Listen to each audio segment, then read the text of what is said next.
and welcome to Anime Audio Commentary. Today I'll be commenting on episode 9 of Spy Family. If you'd like to watch along, then start watching now. So Yuri is kind enough here to reiterate his ultimatum here. You know, if they really want to prove they're married, they're gonna have to kiss. Now that was a really horrible cliffhanger from the last episode.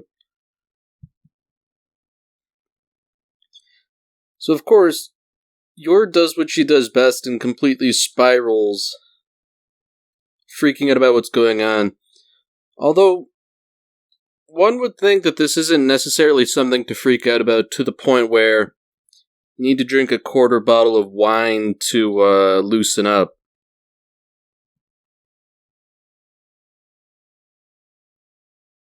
One would think Yuri would find that suspicious and immediately object, but I guess he's too emotionally compromised to care.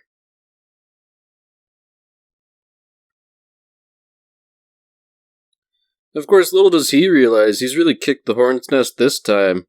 You know, he still doesn't know Yor's an assassin, but considering how she threw that fork. So only now does Yuri realize the folly of his actions. You know, he really doesn't actually want to witness something like this. Oh my god, they're doing it again.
So they give us a little cliffhanger at the end of last episode, and then they do it again this episode with the title sequence.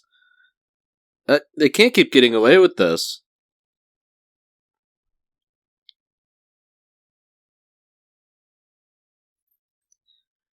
You know, I like the implication here that this event is so traumatic that Yuri has flashbacks to childhood.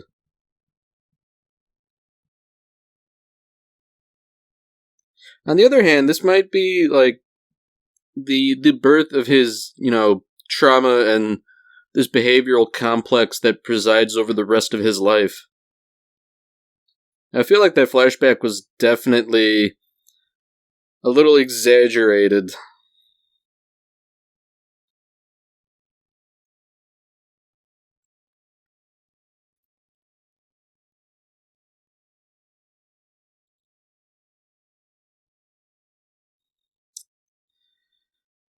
Ooh.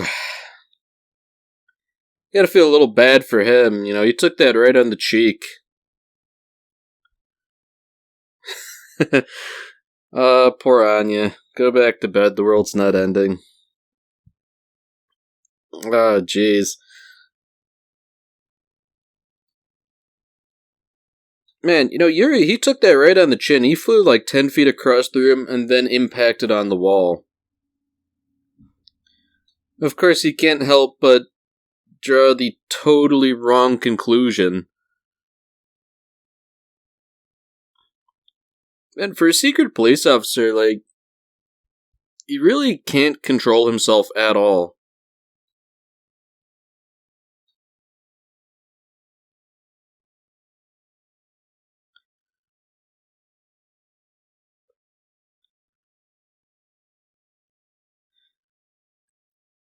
Yeah, after being smacked around like that, he's acting like he's letting them off with a warning.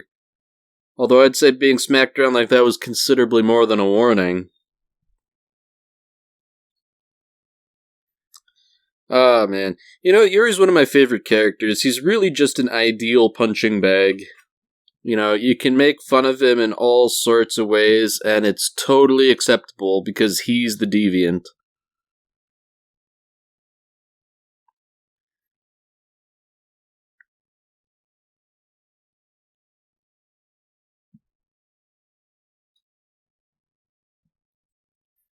You know, at least Lloyd is being the bigger man here and trying to calm everything down rather than twisting the knife. You know, he could very easily just take another dig at Yuri and really piss him off. Of course, Yuri can't admit that he's in the wrong here. What a guy. Like, when in doubt, just double down and double down again.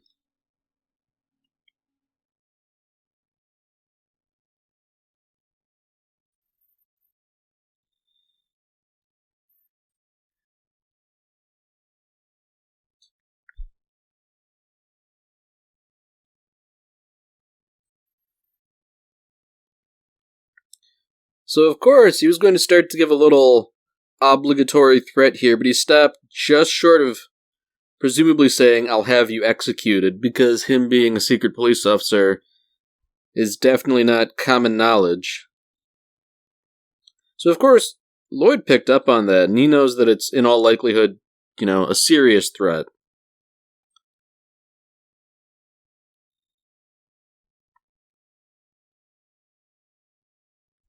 So, interestingly enough, you know, Lloyd knows he's a secret police officer, so he's being on the lookout for wiretaps and everything. But seemingly, Yuri did not think far enough in ahead as to do something like that. Of course, Yuri's none the wiser about any of this. She doesn't know Lloyd's a spy, she doesn't know Yuri's a secret police officer, and that they were having essentially a psychological duel. You know, she just assumes her little brother's being a bit of a jerk. In all fairness, he was, but that's not the end of it.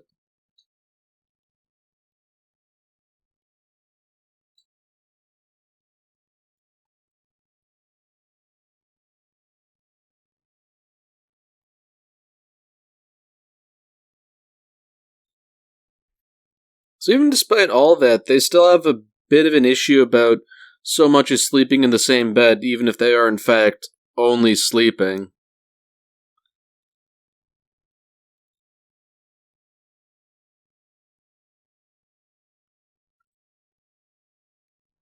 So interestingly, we get a small bit of humanization for Lloyd here, because up until this part, you know, he is master spy extraordinaire who buries his feelings and all that.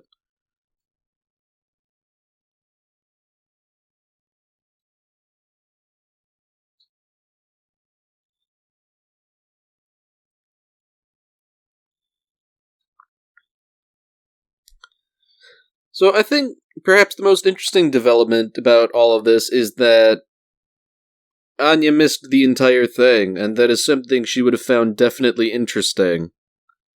You know, especially knowing she could read everyone's thoughts.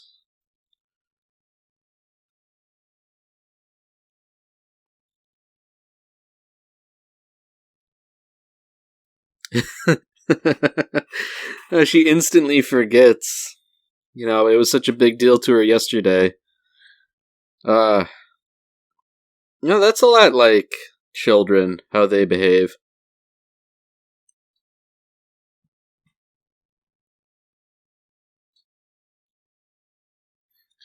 Of course, she doesn't really understand the concept of the secret police, but the two words individually are interesting.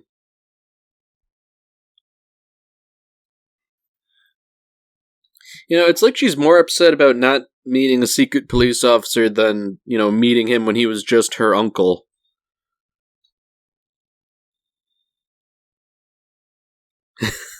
It's still an issue for her, you know, that really is a great disappointment.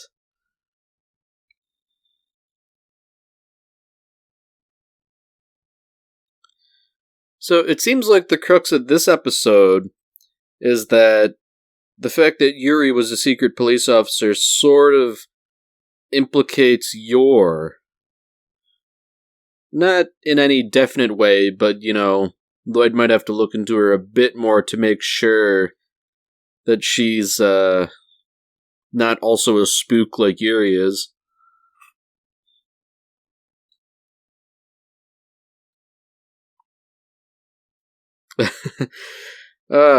Anya was almost about to give something away, but instead she just sort of dunks on Yor again. I'd imagine this is pretty hard on Anya, knowing what Lloyd is thinking. The idea being that he might break up the family if Yor ends up being too suspicious.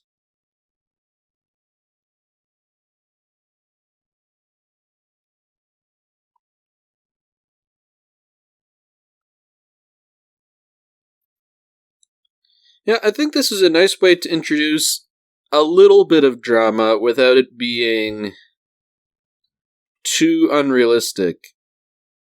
Him being a spy, he has to be very careful about this whole thing. And naturally, misunderstandings arise because everybody's already sort of keeping secrets from each other. So Yor takes this to be that she's a bad wife and a bad mother. And so, if she really wants to keep the status quo maintained, she needs to improve as a person. When in reality, Lloyd's just being a little over-suspicious.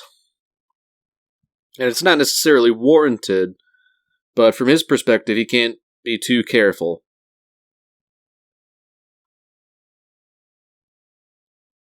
So interestingly, Anya doles out a little wisdom that, they need to be nice to each other. And while they're not necessarily fighting, she sees through what's going on. And what she says is objectively correct, but for reasons none of them know. Lloyd just chalks that up to children being more observant and not having a filter to not say stuff like that.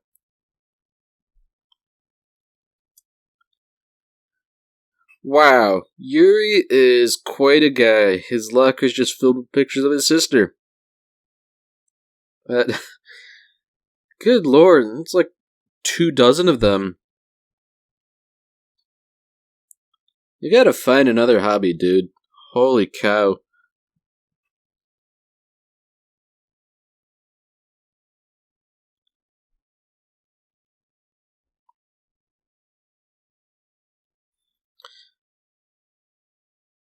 So, fortunately, it seems like Yuri's superior is acting rationally and ethically for a secret police officer. Yuri can't just haul Lloyd off to a cell just because he doesn't like him. There's no proof of him being a spy or anything, so you can't... Well, I mean, he could, but he'd get in trouble for doing it.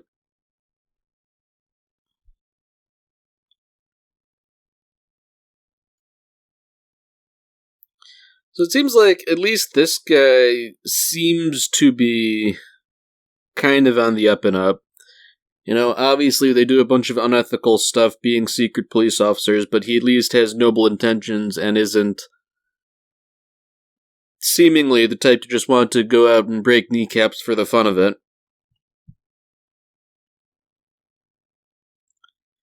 So meanwhile, all of Yor's coworkers are, I guess, trying to help her out a bit.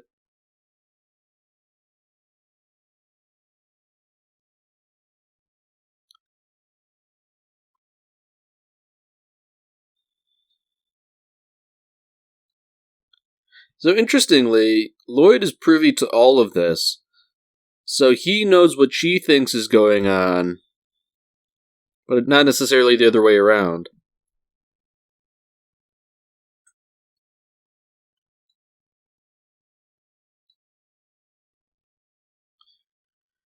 Of course, Lloyd can't stop himself from being paranoid, so he thinks that this too is an act to throw him off. Naturally, Yor's coworkers give some bad advice too, just call off the marriage, get divorced. Of course, that's not really something any of them can do, given their situation.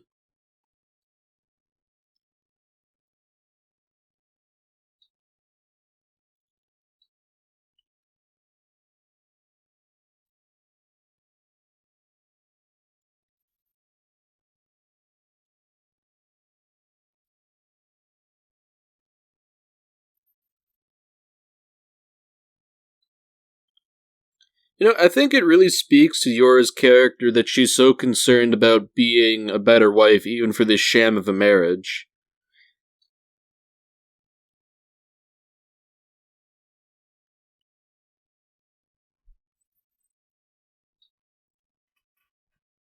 So this is where things get interesting. The secret police have decided to stop Yor. Naturally, she thinks this is a bad thing. And she just sort of warns them, hey, I'm married. As if that'll get them to go away. Fortunately for her, this is Lloyd and Frankie who's been dragged into this in disguise.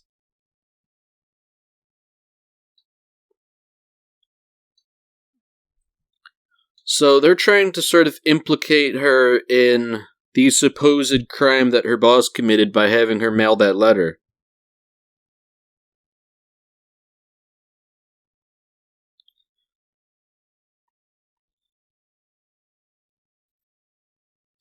So Frankie, it seems, is having a lot of fun being a scummy secret police officer. I love Frankie. He always gets into it and causes trouble for no better reason than to just stir the pot. Lloyd is at least playing this straight in that corruption by city officials is a bad thing.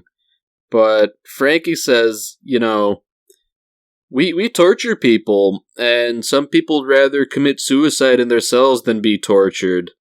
And some of them worked at the city. Frankie's such a jerk. I love him. So Lloyd also sort of lets slip that we find out we got a family member of a secret police officer, so we let them go.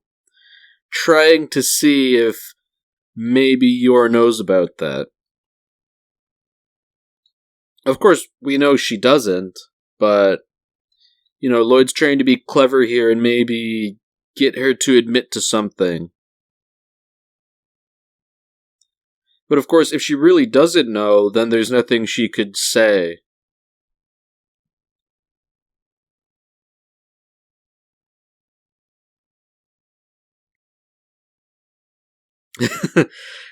Frankie gets what he deserves. She forcefully declares her innocence, then when Frankie tries to grab her, she puts him in an armbar. Oh, God. Frankie. Man, there's not enough Frankie for my liking.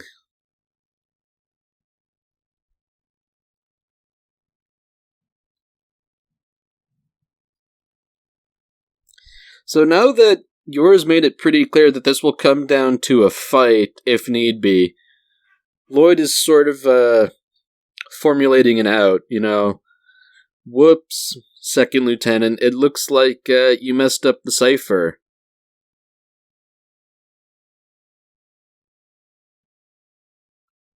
And it turns out that her boss is using a cipher to disguise embarrassing medical information. It turns out it's not espionage, it's just a guy with hemorrhoids. Haha, whoops, sorry for hassling you, lady.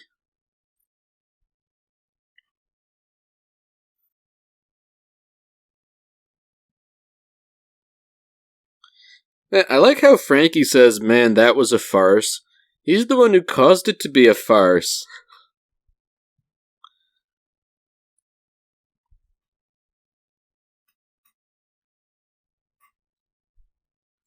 So interestingly enough, despite causing problems, Frankie also decides to offer some reasonable sound advice.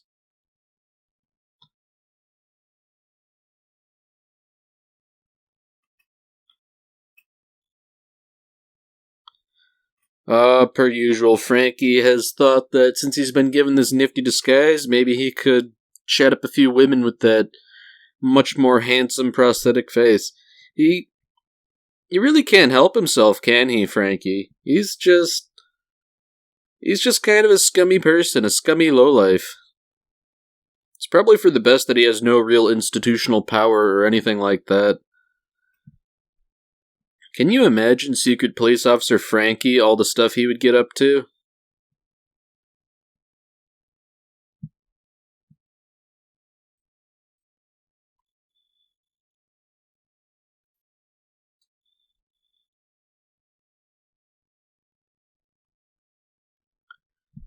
So Lloyd has managed to fabricate another little meeting between them, this time for real.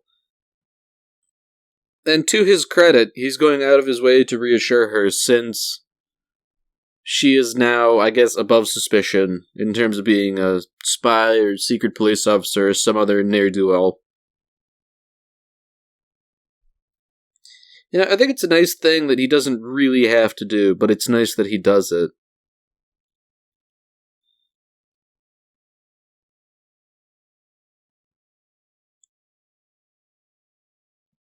He sort of couches it in terms of the more confident you are, the less suspicious you'll be.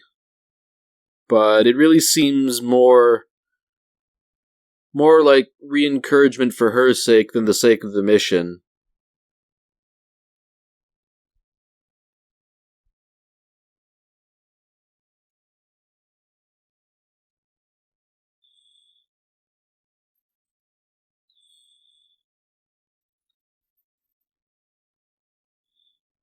He was even so seemingly confident in now that he crushed the bug and just threw it out, Don't even need to have a listening device like that anymore. It's nice and heartwarming.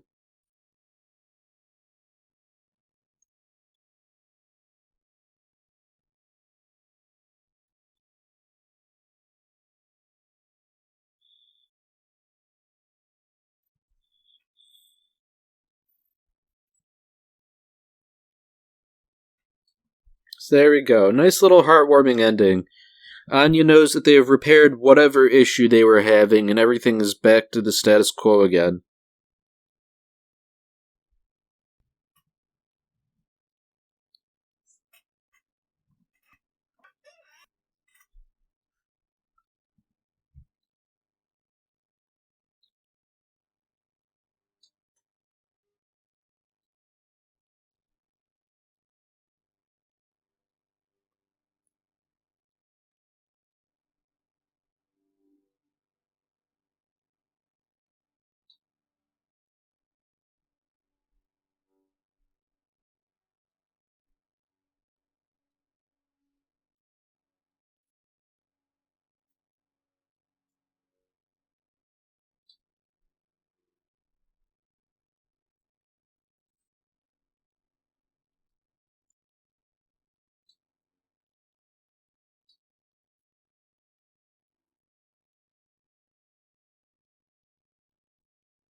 Alright, well that's it for this episode. If you've enjoyed it, then by all means, tune in for the next one. See you, Space Cowboy.